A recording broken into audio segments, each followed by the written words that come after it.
Welcome back to another episode of Rock Boys Football. Dill, Notre Dame heading into 2025. I feel like it's not the flashiest team to talk about in the college football landscape. You have guys like DJ Lagway at Florida, Lenore Sellers at South Carolina, Arch Manning at Texas. Nobody wants to talk about this Notre Dame team, a team that just played for a national championship. And Dill, I'll start this thing off with maybe a little bit of a hot take. I think this Notre Dame team in 2025 has a very good chance of being better than they were in 2024. And it specifically starts with the offensive side of the football. And I was vocal. I wasn't in love with the defensive coordinator hire Marcus Freeman made, but at the same time, I am not worried at all about Marcus Freeman and the Notre Dame defense. But I look at this offense specifically from a playmaker standpoint and say, I don't think it's crazy to say that this Notre Dame offense gets better going into 2025. Now, you're going to need to find something at quarterback, which I think you got three good options. We're going to get into it. But from what's around the quarterback, this is the most talented Notre Dame offense from a playmaker standpoint around the quarterback that we've seen in a very long time. And I think that fires up a lot of Notre Dame fans. Now, before we get into, kind of some quick thoughts about this Notre Dame offense, just want to say thank you to you guys and to y'all who are rocking with the fellas February, March, dead off season. Appreciate you guys. It's been a blast. And to the Notre Dame fans, would love to hear what's the confidence level. It's clear the boys are pretty dang high at Notre Dame. Would love to hear what the expectations are for the Notre Dame fans as well in the comment section. Appreciate you guys. If y'all do enjoy the content, consider subscribing to the channel. Dill, we both agreed. The national media is going to talk about the quarterback battle, and we're going to talk about the quarterback battle too. But I want to start with the playmakers on the outside.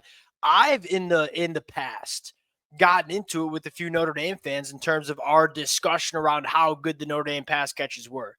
I've never been a huge fan of what Notre Dame had at the wide receiver room. That I'm singing a different tune, Dill, going into 2025. Let's start the conversation with what's around the quarterback before we start talking about who's going to be the quarterback. And it is probably the first year I look at, and frankly, the Marcus Freeman tenure, that I look at this offensive skill around the quarterback and think you don't necessarily need a quarterback to be like a world beater. I think the fact that Sam Hartman and Riley Leonard really weren't guys who were going to elevate a team, but also the fact that they didn't really have a ton of skill players who could make a ton happen necessarily on their own. I look at what they have, the way Jaden Greathouse started playing towards the end of the year. I think the true transfers, big-time players. And then you have some young guys who I am very interested to see what they have. I just look across the board, and I don't want to leave out the tight end spots as much as I think Eli Raridan's really good. Cooper Flanagan might be the next great one in that Notre Dame tight end room. I don't even know that you need a world beater at quarterback, and they might have one. CJ Carr, obviously super talented. Kenny Minchey can do some good things too. But I think this offensive skill, and not to mention the running backs, actually can carry this team much further than it ever could have. Yeah, and I look at it. That's a given. We weren't planning on talking about the run game. It's going to be a good run game. It's going to be a good offensive line. You got probably the one of, if not the most talented running back room that you see in the country, headlined by Jeremiah Love. I want to get into these pass catchers. Now, I want to start with the players who are already on this Notre Dame roster. And let's start with Jaden Greathouse. Dill, I think Riley Leonard, and this is not a shot at Riley Leonard because we knew what Riley Leonard was, and Mike Denbrock did a phenomenal job building an offense with what Riley Leonard could do. But there wasn't a ton of downfield passing attack. There wasn't a ton of verticality. You go back and look at the numbers. It was the eyeball test. You could tell from the eyeball test, but then you look at the numbers and say, 20-plus yard throws was less than 10% of Riley Leonard's attempts. Average depth of target only 7.5 yards down the field. Jaden Greathouse was a true wide receiver one, in my opinion, that was kind of limited by the design of the offense. That's what excites me the most. Now, we're going to get into the quarterbacks and what quarterbacks we like in this room. I think whoever plays quarterback here is going to open up this Notre Dame passing attack more than what we saw in the 2024 year from an arm talent standpoint. And Jaden Greathouse very well could be that wide receiver one that Notre Dame's been looking for. But Dill, you kind of skipped over it, man. I love Jordan Faison. I'll say that. I think Will Pauling's a stud. And I think he was one of the most underrated pickups that we saw in the winter transfer portal across the country. As Michigan fans, Big Ten guys, we've seen a lot of Will Pauling over the last 2 years. He's one of those guys that is going to be a best friend for a new starting quarterback because his ability to create separation and give you juice after the catch, it's some of the best that you see across the country. And he had no help at Wisconsin. You kind of think about what was No. around him. I mean, he is kind of a true slot receiver in my mind, but they didn't have that number one guy at Wisconsin. So he did command a Yeah. lot of attention. I think he had to play at times on the boundary. And not to say he can't do it, but I look at the skill sets in this Notre Dame pass catching room. Malachi Fields, big body, can work vertically, does a good job catching the ball in traffic. Obviously, Jaden Greathouse, you kind of said it, like probably underutilized to an extent because he did his best work down the field last year. He made a lot of plays when they gave him his shots, albeit in very limited fashion.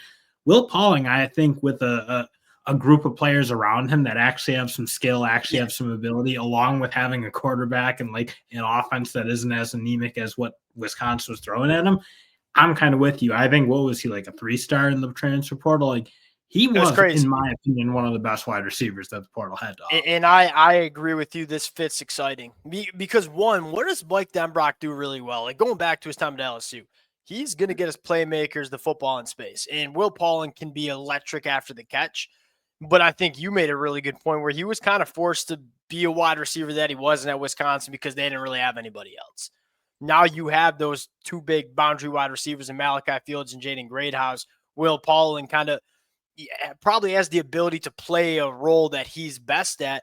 That's not even to mention like a couple of young wide receivers who are legit in Micah Gilbert and Cam Williams.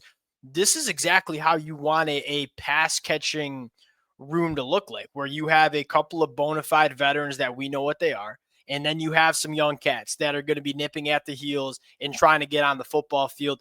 By far, the most talented skill position that Notre Dame has had really in the at least the last 5 years. And they have every skill set you need. That was always, it felt like at times Notre Dame, like either Yeah, they I had too think that's many fair. guys who were like big, almost like jumbo slot type wide receivers, and then last year it felt like they didn't have enough verticality. I do think they have a much more well-rounded skill set. And again, I think they'll put whatever quarterback wins this position in a much better spot, frankly, to like run the Mike Denbrock offense, for lack of better terms. Okay, the offensive line, it gets better in 2025, and it's not because new faces are coming in, although I love Will Black. I think he's a year away. He's coming into the summer, but I love him. Dill, it's a unit that's going to have a ton of continuity coming back. A unit that was probably younger than Marcus Freeman would have wanted in the 2024 year, but that's going to pay dividends in 2025. Now it's a unit that road grades in the run game. We ain't got no question marks about that moving bodies off the line of scrimmage. Pass protection was up and down is probably the best way to put it for Notre Dame. Like it far exceeded my expectations. That was a big concern of mine for Notre Dame going into 2024. Completely outplayed expectations. But Dill, I feel like the pass protection for Notre Dame in 2025 is going to be better. And I think that's a really big storyline as you transition from Riley Leonard, who was a Houdini in terms of getting himself out of trouble and avoiding sacks. You're going to want to have rock solid pass protection for whatever young quarterback takes the reins. I think there's a really good chance that Notre Dame has it. Now, my question to you is here, Dill. What's the ideal starting five for Notre Dame? Because I know they're shuffling the deck a little bit, trying to find their best five. What does that look like to you? See, my thinking is like the three guys you kind of have slotted as tackles: Anthony Knapp, Emil Wagner, and Charles Jagasaw. Got to get him I on the think field. those are three of the best players on that offensive line. Yeah. To me, I would really hate to see Charles Jagasaw not play left tackle. I think the way he was able to play, like, again, I know he can play guard. He's obviously physically capable. I think he could be a really good left tackle. And when you have really good left tackle, you got to have that guy playing left tackle. I got a question for you, though. What about if Gerby Lambert emerges as the guy that's hard to keep off the field? Then you can kick Charles Jagasaw in and feel good about it. Because, Dill, Gerby Lambert, we knew kind of like Will Black. All right, we're going to need a year from him, but is probably the most physically gifted offensive lineman. That's going to be kind of what it'll be interesting is how they get the tackles on the field. Because, again, Anthony Knapp, I don't really think should be playing tackle. Like, I think he could play right tackle. He was serviceable enough at left.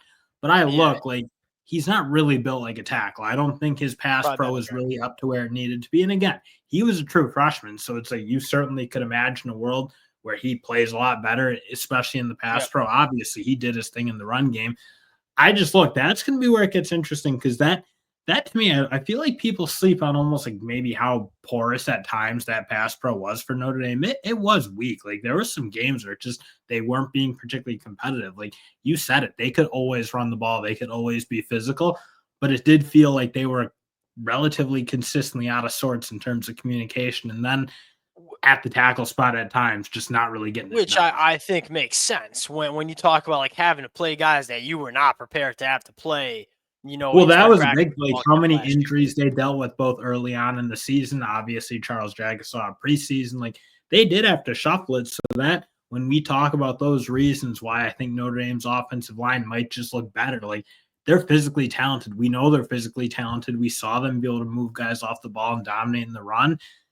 They just need to be able to like gel a little bit more. And I don't see why that wouldn't happen. Like Notre Dame's been really good about developing their lines of scrimmage, especially after like I don't really see that being an issue. And if they I just get I better and having all the talent around it, like that's an offense I that I look think. at I look at this offensive line and just on paper, like well, you can slot guys in where you want, and I trust Marcus Freeman and the staff to get that right.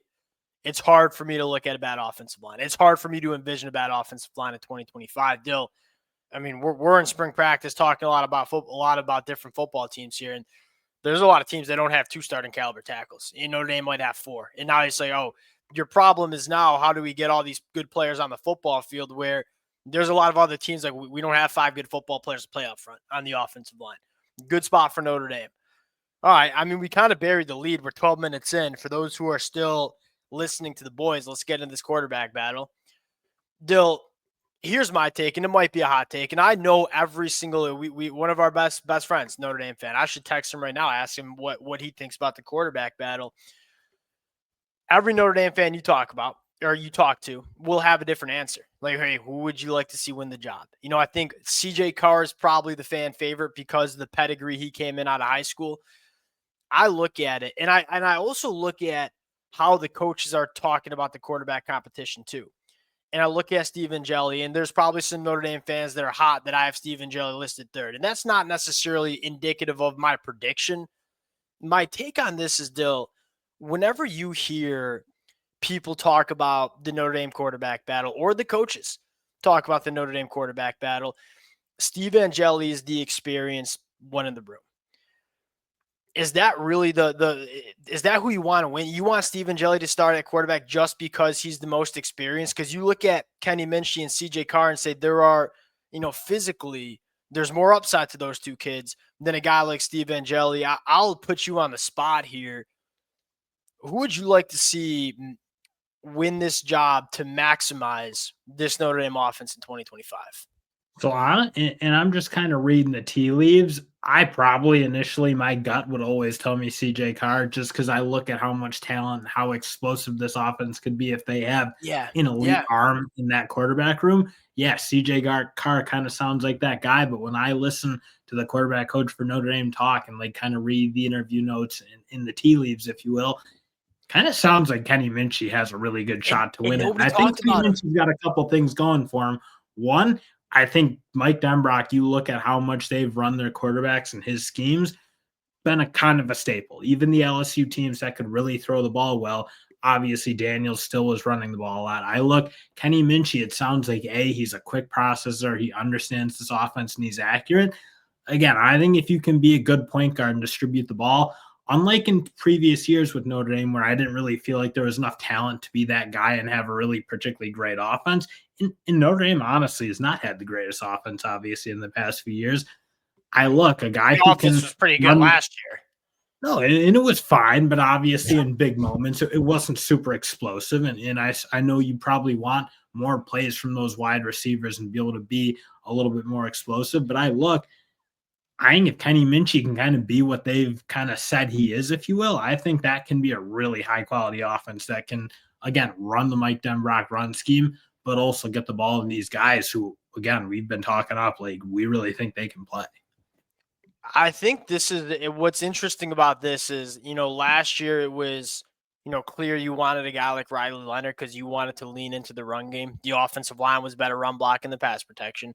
The running backs were clearly the engine of this offense. And so you wanted a guy like Riley Leonard to maximize it. I think the conversation is a little bit different going into 2025 because you are so much better at the pass catching position. And so I look at it and say, well, from what I've seen from these three quarterbacks, I think CJ Carr probably has that ability with the arm talent to maximize this offense. But people are sleeping on Kenny Minchey. Like a couple months ago, I feel like the conversation was, all right, it's between CJ Carr and Steve Angeli. And like Kenny Minchey wasn't really a conversation. He's clearly put himself in this competition. I wouldn't be surprised if Kenny Minchey, is the guy for Notre Dame in 2025. And I guess I'll say this to round out the conversation.